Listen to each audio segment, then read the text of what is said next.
8장을 보겠습니다.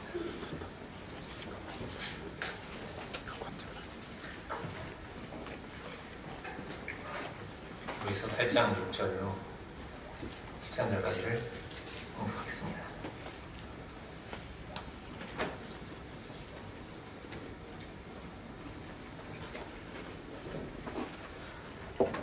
그래서 8장 6절로 13절까지를 사신 줄로 알고 제가 공독하겠습니다.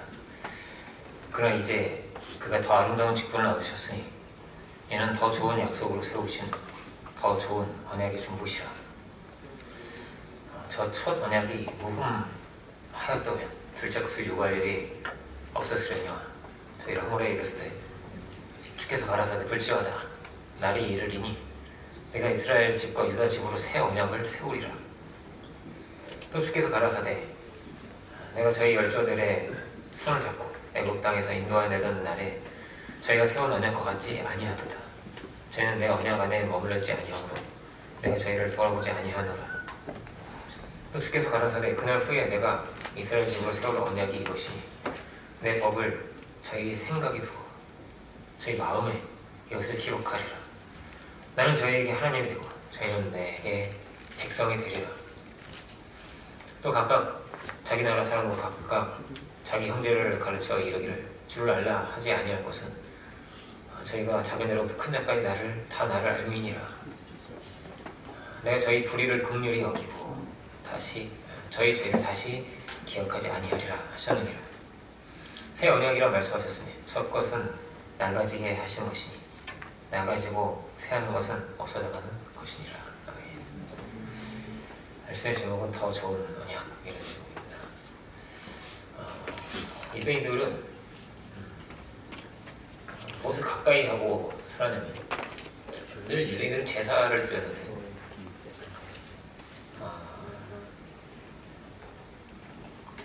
죽음이죠. 제사에는 반드시 피 흘림이 있고 죽음이 있었습니다. 우리는 죽음과 굉장히 거리가 있죠. 사망률도 굉장히 낮고요. 굉장히 오래 살고, 그죠? 아직 우리 연령대가 좀 젊잖아요, 그죠? 짐승이 죽는 것도 도축도 우리가 하지 않잖아요, 그죠? 그렇기 때문에 죽는 걸 잘 보지 못합니다. 그렇지만 유대인들은, 히브리 사람들은 제사를 드릴 때마다 그들은 죽음을 봐야 했습니다. 제물이 죽는 거죠. 어린 양이 죽는 것입니다. 피를 흘리면서 제물이 그 생명이 빠져나가는 거죠. 그 죽는 모습을 그것을 지켜보는 것이 제사의 시작이었습니다. 제물은 막 발버둥을 치는 거죠. 이 죽음은 죄의 결과이고 죄인이 맞이할 운명입니다. 우리 모두가 맞이할 운명이죠. 제물은 어떠냐? 제물은 얼마나 값진 것이냐가 중요하지 않았습니다. 반드시 살아있는 것을 드릴 수가 있었습니다. 그러니까 아무리 좋은 것이라 할지라도 죽은 거는 드릴 수 없죠. 그렇죠. 황소가 제일 좋은 그런 제물이 되잖아요, 그죠? 그렇지만 죽었다면 그 죽은 소는 드릴 수가 없었습니다. 드리기가 작은 것이지만 살아있다면 드릴 수가 있었습니다. 그 생명이죠. 그 생명을 드리는 것이었기 때문에 이렇게 산 제물을 드리면 그 살아있는 것의 피 흘림이죠. 그 피 흘림으로 하나님께 나아갈 수 있었습니다. 유대인에게는 이게 계속 반복되는 것이고 아주 익숙한 것이었습니다. 이 죽음과 제사죠. 거저는 나아갈 수가 없습니다. 그 누구도 피 흘림이 없이 그렇게 하나님 앞에 나아갈 수 있는 자는 없었습니다. 반드시 제사를 드려야 했습니다. 중요한 제사는 늘 제물이 죽어야 했고 피를 흘려야 했습니다. 왜 그렇게 피를 흘렸을까? 그렇게 희생으로 그 죽음으로만 나아갈 수 있었기 때문이고 그 이유는 우리의 죄악 때문입니다. 우리는 다 어떠냐? 그냥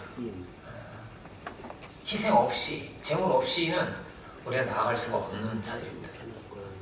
본래는 하나님께 나아갈 수 없는 거죠. 그렇게. 그런데 너희가 이 재물을 이렇게 가져오고 온다면 이런 양식을 가지고 이런 예식을 통해서 이 제사장을 통해서 이렇게 온다면 내가 이 제사를 받아주리라 하는 것이 제사의 법이었습니다. 이 제사의 법은 하나님의 은혜와 자비를 입는 길이죠. 그러니까 그 길이었습니다. 그래도 어떻게 양으로 사람의 죄를 살 수 있을까? 양은 양이잖아요. 사람의 죄라면 사람으로 살 수가 있는 거잖아요. 그럼 내가 이렇게 해를 끼쳤는데 벌은 양이 받는다. 그죠? 그렇게 할 수가 없죠. 이 제사라는 것은 결국 뭘 말하려고 하는 것이냐면 이것은 예수님을 말하려고 하는 것입니다. 예수님이 우리의 속죄양이 되시고 예수님께서 우리의 죄를 대속하시는 분이고 예수님께서 우리를 위해서 그렇게 자신을 내어주신 분이신 거죠. 양은 억지로 끌려가는 거죠. 제물로 바쳐지기 위해서 끌려가지만 예수님은 스스로 이 땅에 우리를 찾아오시고 스스로 우리의 종이 되시고 스스로 자신을 우리를 위해서 내어주신 그런 분이었습니다. 하나님께서 보이신 가장 큰 겸손, 가장 큰 희생과 은혜가 바로 예수님입니다.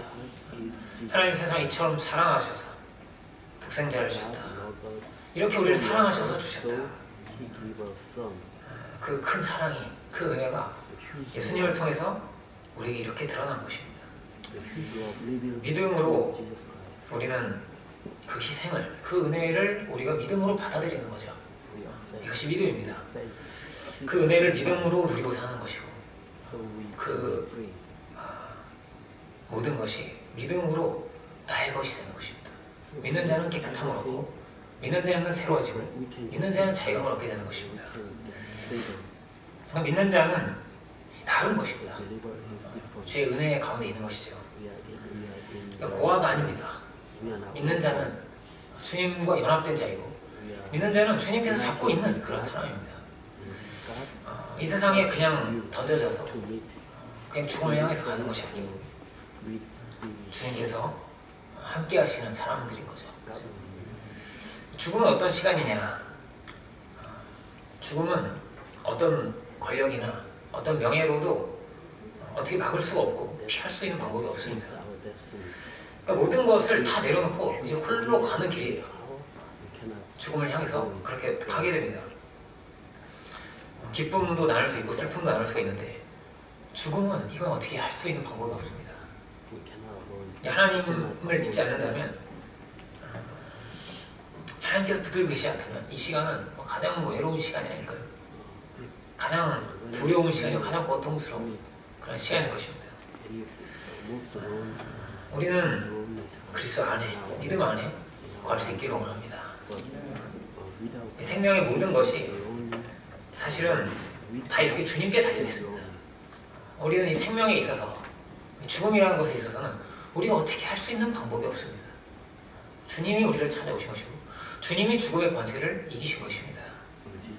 주님이 우리를 영원한 처소로 인도하시는 유일한 길이 되시는 것이죠. 이 재물이 어린 양이 죽어서 하나님께 나아갈 수 있는 길이 되듯이 주님은 이 땅에 오셔서 우리의 길이 되어주셨습니다. 가장 좋은 길, 최고의 길이고 은혜의 길이 예수님의 길입니다. 주님은 누구에게 길을 열어주신 것인가?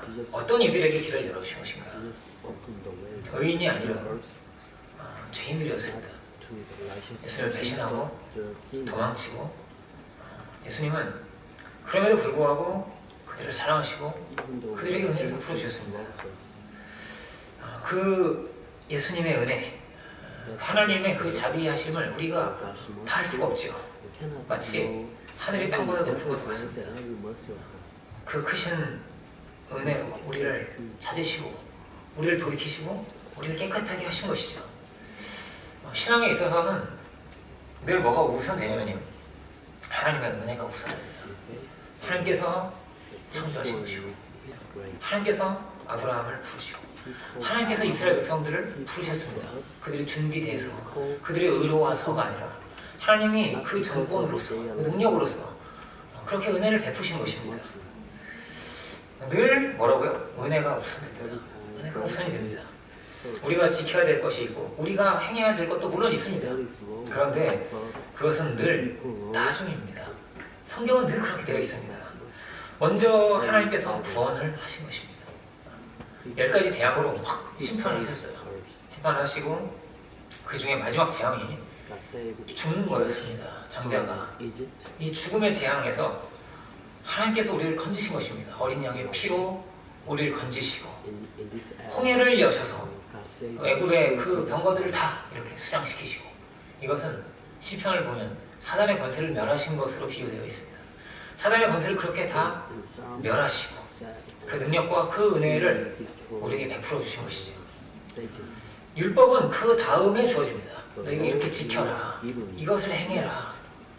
이렇게 해서 축복을 받아라. 이렇게 하면 저주를 받는다. 이런 내용은 다 그 다음입니다. 하나님께서 이 모든 일을 다 행하신 그 다음입니다. 율법이 참 중요합니다. 율법이 신해산에서 모세를 통해서 받게 되는데 이 율법을 지킴으로써 하나님 백성 다워줄 수 있고 하나님의 아들로 우리가 살 수가 있는 것입니다. 율법의 가장 중요한 이 핵심이죠. 핵심은 가장 큰 계명은 하나님을 마음을 다하고 뜻을 다하고 성품을 다해서 내 주 하나님을 사랑하는 것입니다. 그리고 이웃을 사랑하는 그 사랑의 사람들이 그렇게 하나님의 아들들이 되기를 주님 바라신 것이죠. 그런데 문제는 뭐냐면 그게 안 되었던 겁니다. 되질 못했습니다. 우리의 힘으로 우리의 능으로 우리가 열심히 잘 지켜서 어떻게 하나님의 영광에 이룰 수가 없었습니다. 끊임없이 불의를 저지르고 계속 우상을 만들고 그렇게 다 연약했죠. 십계명의 첫 번째가 뭐냐면요, 너는 나 외에 다른 신을 두지 말아라 라는 것입니다. 다른 신을 두지 말아라.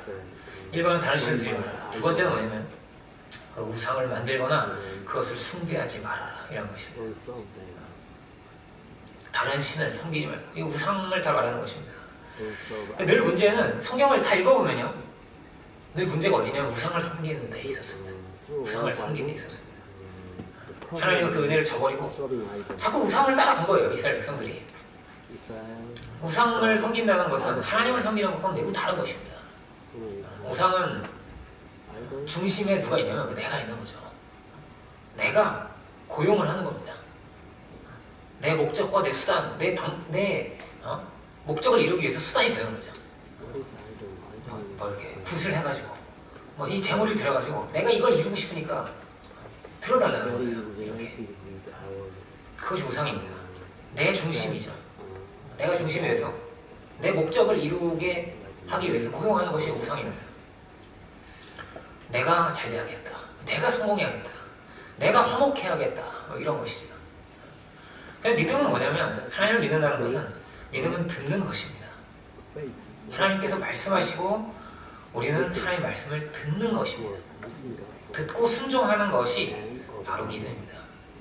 여기 우리의 자리가 있고 그 길 가운데에서 성공도 있습니다. 그 길 가운데서 화목도 있습니다. 그 길 가운데 기쁨도 있고 영광도 있습니다. 그 성공과 화목과 영광과 이런 것은 그 길 가운데서 얻어지는 것입니다. 순종하는 가운데서. 근데 늘 문제가 그렇죠. 하나님을 마음에 두기 싫어합니다. 그리고 우상을 따라갑니다. 이것이 역사였습니다. 우리 안에는 무엇이 있어야 될까? 우리 안에 하나님의 약속과 하나님의 계명이 늘 있기를 바랍니다. 9절을 볼까요? 8장 9절을 보면 이렇게 되어 있습니다. 또 주께서 가라사대 내가 저희 열조들의 손을 잡고 애굽 땅에서 인도하여 내던 날에 저희와 세운 언약과 같지 아니하도다. 저희는 내 언약 안에 머물러 있지 아니하므로 내가 저희를 돌아보지 아니하였노라. 이렇게 되어 있습니다. 여기 뭐가 나오냐면 언약이 나옵니다. 언약을 지키지 않는다. 언약을 따라가지 않는다. 언약을 버렸다. 이런 것입니다. 관계라는 것은 어떤 것이냐면요, 관계에는 언약이 있습니다. 부부가 된다는 것도 그런 것입니다. 맹세와 약속을 하죠. 선서를 하고 이러잖아요. 강제나 억지가 아닙니다. 나 스스로의 결단과 선택으로 우리는 관계를 맺는 것입니다. 주종의 관계가 아니죠. 사랑의 관계입니다. 그만큼 우리를 귀한 자리에 하나님께서 놓아주신 것입니다. 그런데 문제는 뭐냐면 마음이 문제가 됩니다. 마음에 이 언약과 이 약속이 있어야 되는데 마음이 자꾸 다른 것이 들어온다는 것이에요. 10절로 계속 읽어볼까요? 또 주께서 가라사대 그날 후에 내가 이스라엘 집으로 세울 언약이 이것이니 내 법을 저희 생각에 두고 저희 마음에 이것을 기록하리라. 나는 저에게 하나님이 되고 저희는 내게 백성이 되리라. 이게 정말 반복돼서 나오는 말씀입니다. 나는 저에게 하나님이 되고 저희는 내게 백성이 되어야 된다. 이것이 하나님의 뜻이었고 소망이었습니다. 중요한 것은 뭐예요? 생각과 마음입니다. 생각과 마음에 그 법이 있으면, 생각과 마음에 사랑이 있으면, 믿음이 있으면, 소망이 있으면 그것이 올바른 관계가 됩니다. 사랑의 관계가 됩니다. 성전은 우리 고린도전서 3장을 얼마 전에 우리가 봤죠. 우리가 성전이라고 합니다. 성전의 그 중심에 뭐가 있냐면 지성소가 있습니다. 그 지성소가 없으면 이건 성전이 아니에요. 그죠? 지성소는 하나님이 계신 곳입니다. 그리고 거기에는 언약궤가 있습니다. 언약궤는 약속이죠. 두 석판이 있습니다. 그 자리가 은혜가 되는 자리고 쉬운 줄 알아. 속죄가 거기서 일어납니다. 거기에 어린 양의 피를 뿌려서 우리의 죄가 사해지고, 이 지성소가 그러니까 가장 중요한 자리입니다. 하나님이 계시는 곳입니다. 하나님이 계신 곳. 그리고 주님과 만나는 곳, 주님의 은혜가 임하는 곳, 주님의 약속이 있는 곳. 여기가 우리의 마음이어야 한다는 것이죠. 우리의 중심, 우리의 양심, 우리의 내면이 마치 이런 곳이라는 것입니다. 결국 생각과 마음의 싸움입니다. 신앙의 길은 그런 것입니다. 산상수도 그렇습니다. 마음과 생각을 이야기하는 것입니다. 너희가 온전한 마음을 품어도 안 된다. 그것은 가늠이다. 이렇게 되어 있습니다. 정죄도 어떻죠? 정죄와 용서도 다 뭐냐면요, 마음으로 정죄하게 되고요, 용서도 마음으로 할 수 있는 것입니다. 그렇죠? 마태오 18장 그렇죠. 예수님께서 뭐라고 말씀하시냐면 중심으로 용서하라고 하세요. 입으로 용서하는 게 아닙니다. 중심에서 정말 그 영혼을 자유케 놔주는 것입니다. 뭐가 우리의 주인이냐? 마음에 우리의 주인이 있습니다. 그런 것입니다. 마음을 차지하고 있는 게 주인입니다. 그러니까 용서하지 못하는 마음이 들어있다.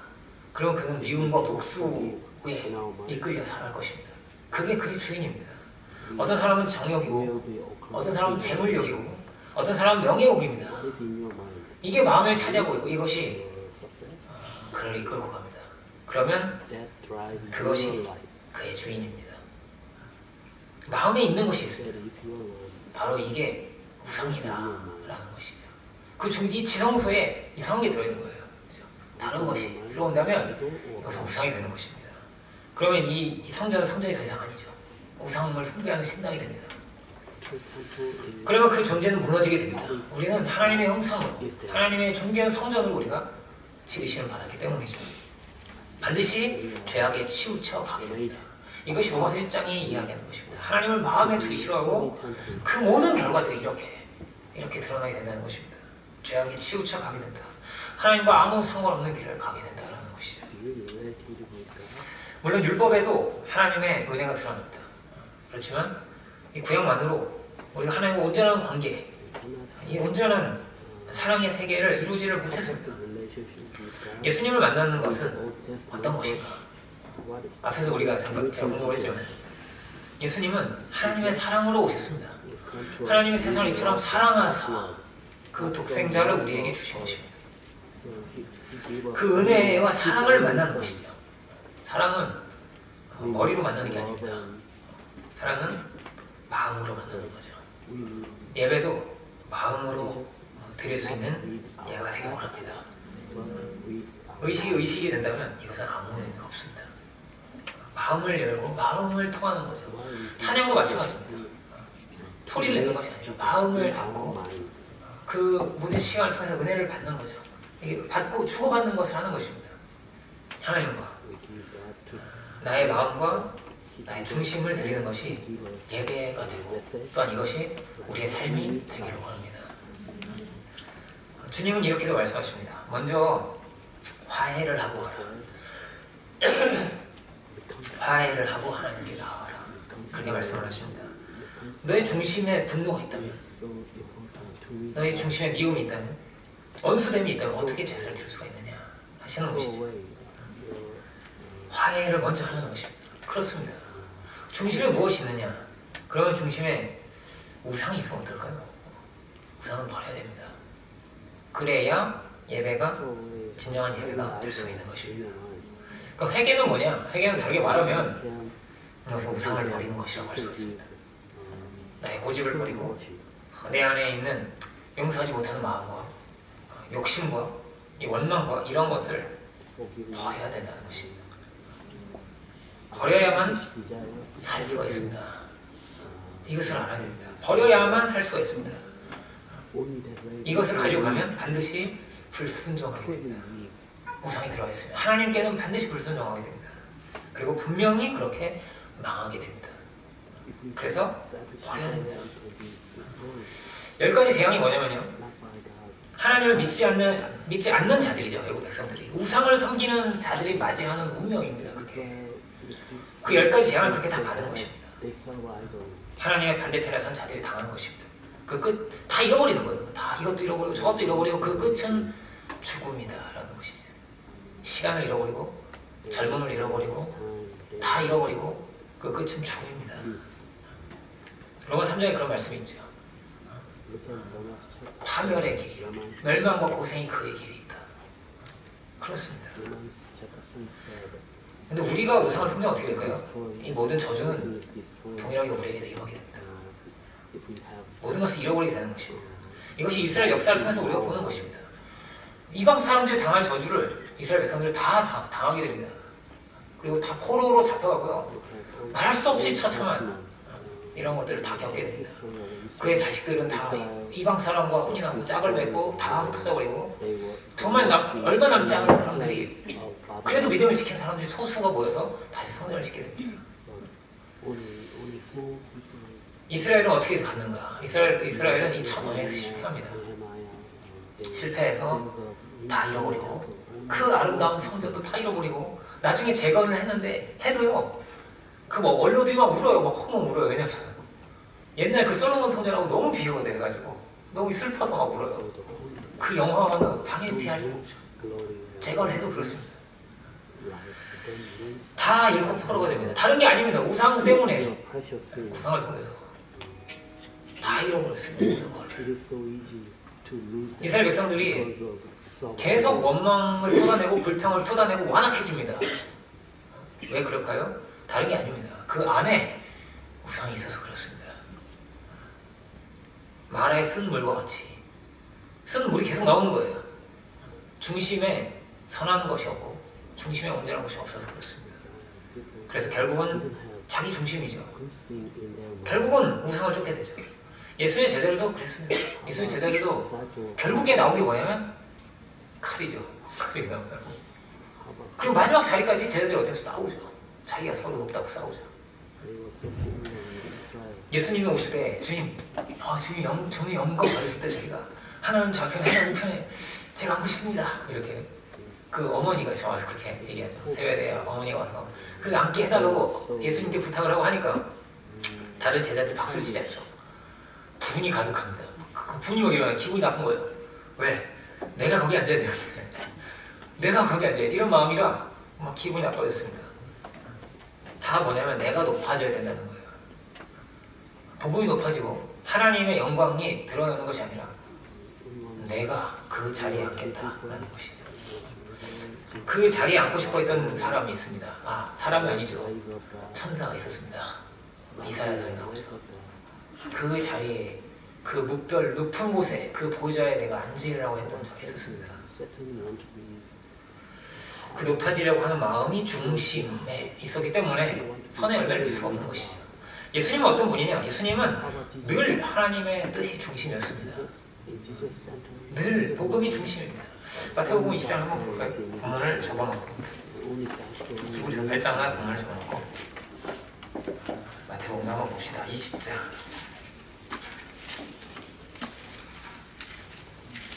그 대화가 어떻게 결론을 맺는지를 한번 읽어보는 거예요. 잠깐 읽어보면서 갑시다. 20장 24절 모든 곳에 이렇게 앉기를 원합니다. 23절부터 볼까요? 그러니까 22절부터 봐도 좋겠네요. 예수님 대답부터 봅시다. 예수님께서 대답하여 가라사대 너희 구하는 것을 너희가 알지 못하는도다. 나의 마시려는 잔을 너희가 마실 수 있느냐? 저희가 말해도 할 수 있나이다. 아무것도 모르고 지금 대답하고 있습니다. 그렇죠? 가라사대 너희가 과연 내 잔을 마시려니와 그렇게 되리라. 또 주님은 또 이렇게 대답을 하세요. 참 이게 의문현답이라고 하죠. 정말 그렇습니다. 내 좌우편에 앉는 것은 나의 줄 것이 아니라 내 아버지께서 누구를 위하여 예비하셨든지 그들이 얻을 것이니라. 열 제자가 듣고 그 두 형제에 대하여 화가 났습니다. 분이 여기거리를.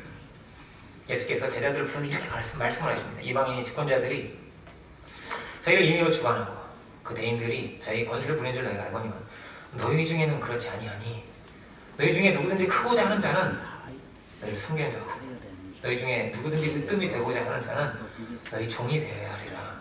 인자가 온 것은 섬김을 받으려면 아니라 도리어 섬기려 하고 자기 목숨을 많은 사람의 대속물로 주려 함이니라. 이렇게 말씀하십니다. 주님은 대속물로 주려고 오셨다고 하십니다.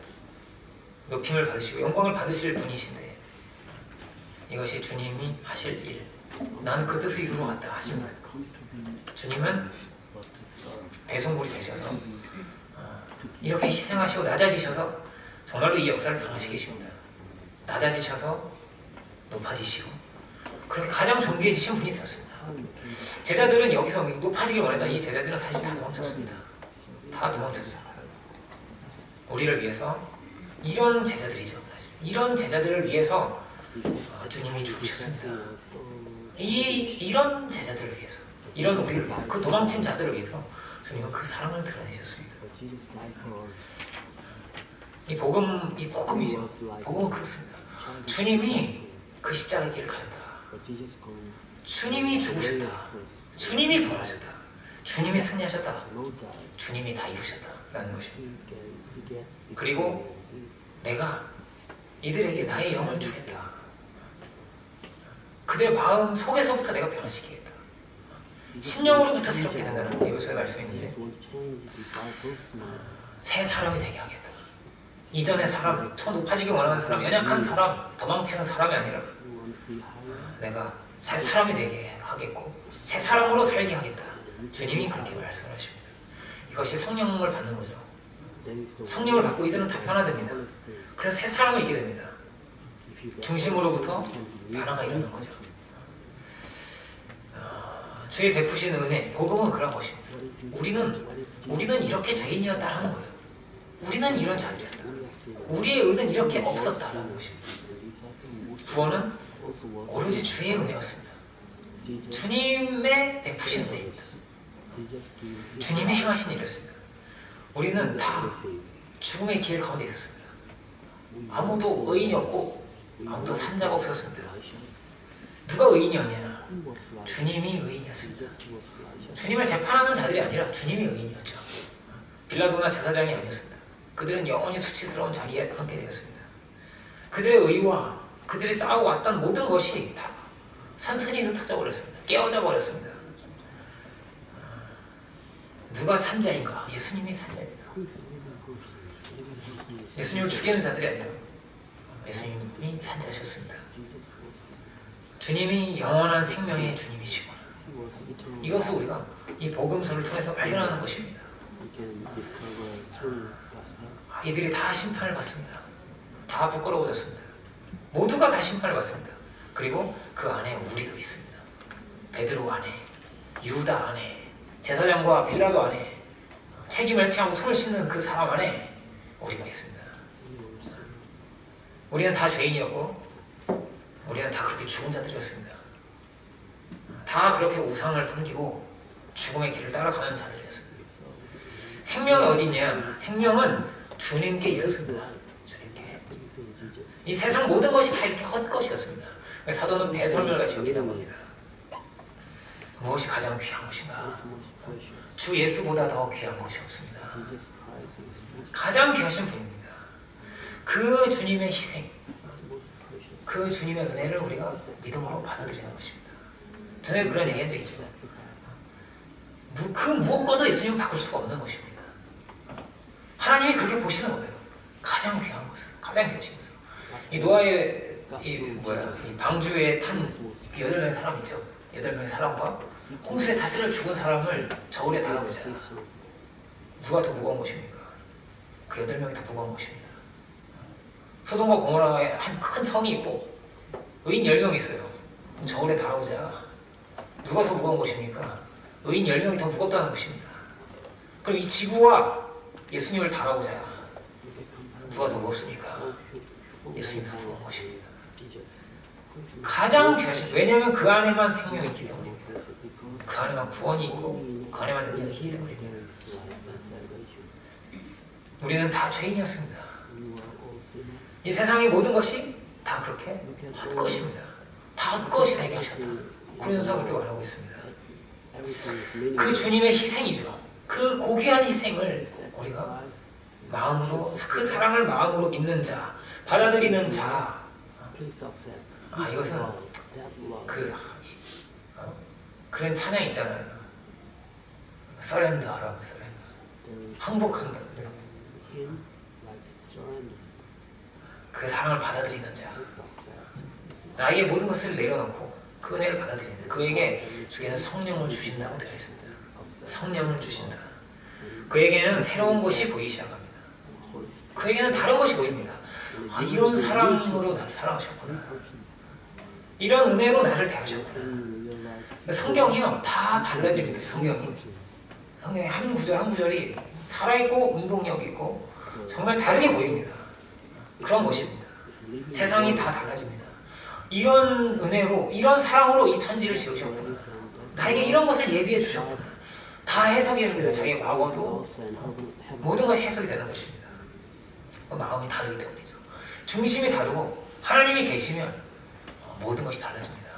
모든 것이 달라집니다. 예수님이 그렇게 다른 분이었습니다. 제자들하고 이렇게 시각이 다르고요. 생각이 다르고 말이 정말 다릅니다. 왜냐하면 예수님은 하나님 안에 계시는 분이기 때문이에요. 그렇습니다. 주님은 우리에게 말씀하시죠. 나의 안에 거하라고 하십니다. 나의 안에 거하라고. 다시 본문으로 오면 히브리서 적어놨죠? 10절 8장 10절 보면 내 법을 새롭게 세울 언약이 있는데 내 법을 저희 생각에 두고 저희 마음에 이것을 기록하리라 이렇게 말씀하십니다. 마음과 생각에 내가 이것을 기록하겠다. 이것은 성령의 사람이 된다는 말입니다. 마음과 생각에 막 이상하게 들을 수 있잖아요. 한 대 때려주고 싶고 그런 마음이 들 수가 있잖아요. 그런데 달라질 거라고 성령을 받습니다. 하나님이 정말 다른 거를 우리에게 주신다는 거예요.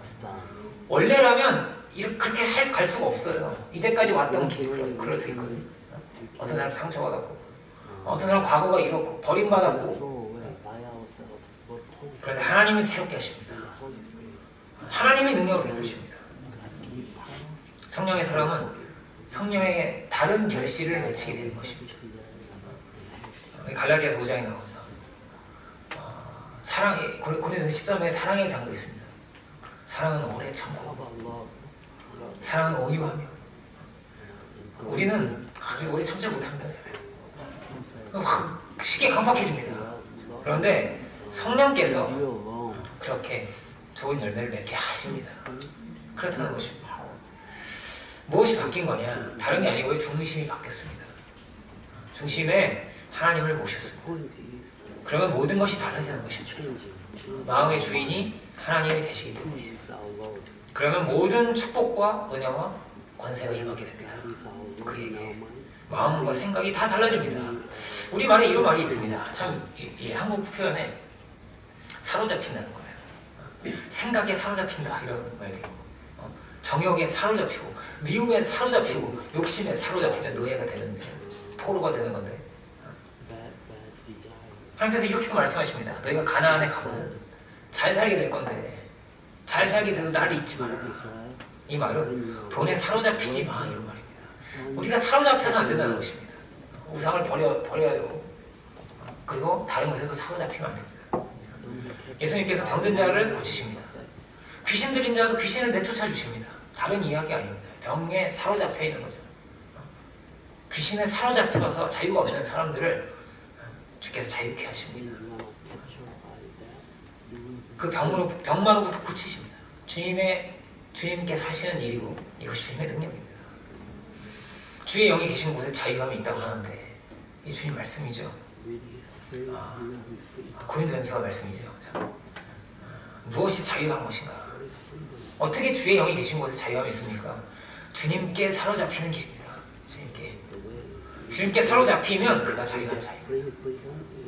다른 것에 사로잡히면 그는 반드시 노예가 될 것입니다. 에스겔서를 한번 볼까 이번에는? 끝으로 보면서 책있습니다. 에스겔 36장입니다.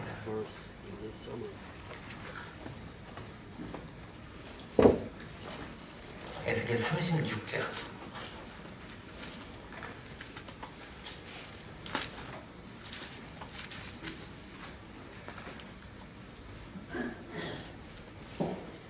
에스겔 36장 24절부터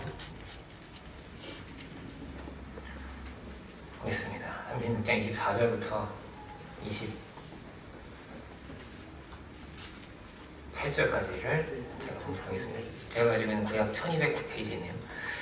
내가 너희를 열국 중에서 취하여 내고 열국 중에서 모아 데리고 고통에 들어가서 맑은 물로 너에게 뿌려서 너희로 정결케 하되 곧 너희의 모든 더러운 것에서 모든 우상을 섬김에서 너희를 정결케 할 것이며 또 새 영을 너희 속에 두고 새 마음을 너희에게 주되 너희 육신에서 굳은 마음을 제하고 부드러운 마음을 줄 것이며 또 내 신을 너희 속에 두어 너희로 내 율례를 행하게 하리니 너희가 내 규례를 지켜 행할지라.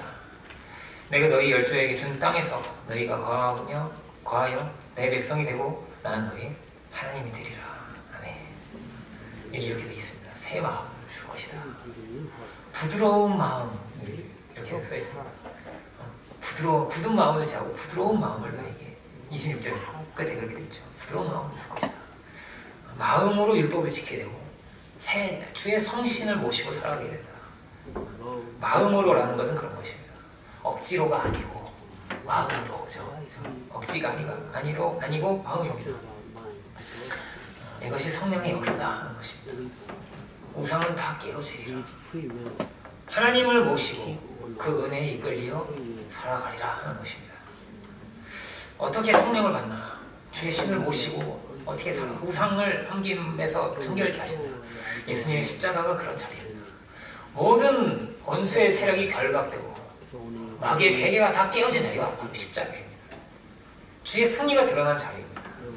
그 자리에서 모든 것이 드러납니다.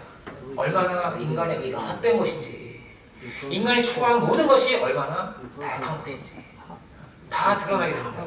베드로 사도가 이렇게 말합니다. 그들에게 이렇게 말합니다. 회개하고 성령을 받으라고 합니다. 회개하고 성령을 받으라고. 회개하는 자에게는 성령을 주신다. 알았다. 이렇게 다 죽고 멸망하고 끝이 나는 것을 알았다면 버리라는 것입니다. 주께서 이 땅에 오셔서 하나님께서 그가 그리스도이심을 보이셨다. 우리에게 이렇게 분명한 것을 우리에게 주셨다.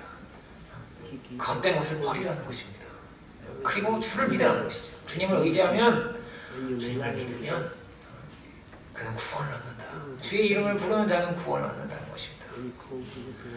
주님께서 우리에게 성령을 주신다. 대단한 사람들이 받는 것이 아닙니다. 성령을 받은 사람들이 어떤 사람들이죠? 사실은 다 도망친 사람들입니다. 숨고 도망치고 그래서 사람들이 회개하고 성령을 받은 것입니다. 죽고 다시 살아났습니다. 이들이 새 마음을 주셔서 이들이 새 사람으로 그렇게 살아가게 되었습니다. 정말로 주의 능력을 의지하는 자, 정말로 주님께 나아가는 자, 그에게는 하나님의 능력을 베푸셔서 이 말씀이 예언 그대로 그렇게 이루어지는 것입니다. 수많은 이들이 새로워지고 수많은 이들이 자유케 되고 수많은 이들이 권세를 가지고 믿음을 가지고 그렇게 살아가게 된 것입니다. 그렇게 주의 능력 가운데 우리가 새 사람으로 늘 살아갈 수 있는 우리 모두가 되기를 원합니다. 우리는 연약합니다. 그런데 주님이 우리의 주인이시고 주님이 우리를 붙드시고 이끌어 가십니다. 끊임없이 새로운 마음을 주시고 새 길을 열어주십니다. 우리가 믿음으로 주님 붙들고 살아갈 수 있게 원합니다. 히브리서 12장에는 이런 말씀이 있습니다. 뒤에 나오는 내용이지만 너희가 에서같이 갈 수 없다는 것입니다. 에서같이 망령된 자가 있을까? 두려워해라. 귀한 것을 귀하게 붙들지 않은 것이죠. 정말 믿음으로 마음으로 붙들지 못한 것입니다. 우리가 가장 귀하신 예수님을, 승리하신 주님을 우리가 또한 믿음으로 굳게 붙들고 살아가서 정말 승리자들이 되고 목의 근원이 될 수 있는 우리 모두가 다 되기를 주님의 이름으로 축원드립니다. 기도하겠습니다. 은혜로우신 주님, 히브리서의 귀한 말씀이시고 우리가 함께 보면서 참 주님의 놀라우신 은혜와 그 능력을 우리의 믿음으로 이 시간 바라봅니다. 주께서 이런 죄인들을, 이런 연약한 자들을 끝까지 사랑하시고 그들을 건지시며 그들을 깨끗게 하시고 그들을 구원하셨습니다. 하나님 아버지의 이 놀라우신 그 은혜 가운데 참으로 우리가 거할 수 있는 저희들 모두가 주여 다 되게 하여 주옵소서. 우리의 모든 헛된 것을 숭상하는 모든 것이 다 주의 십자가 앞에서 깨어지게 하여 주시고 모든 우상을 버리고 참으로 주님을 마음으로 믿고 마음으로 따르며 마음으로 섬길 수 있는 저희들 모두가 주여 다 되게 하여 주옵소서. 우리 10년 가운데 새로운 법이 새겨지는 놀라운 역사가 저희 가운데 있게 하여 주옵소서. 우리 안에 담대함을 주시고 믿음을 주시고 분명한 승리가 우리 안에 있게 하여 주옵소서. 주의 말씀을 순종하며 우리를 온전케 하시는 주의 은혜와 능력 가운데서 참으로 승리하며 살아갈 수 있는 저희들 모두가 주여 다 되게 하여 주시옵소서. 감사와 영광을 주님께 올려드리기를 원하면서 모든 말씀 예수 그리스도 이름으로 기도드립니다. 아멘. 여기에 모인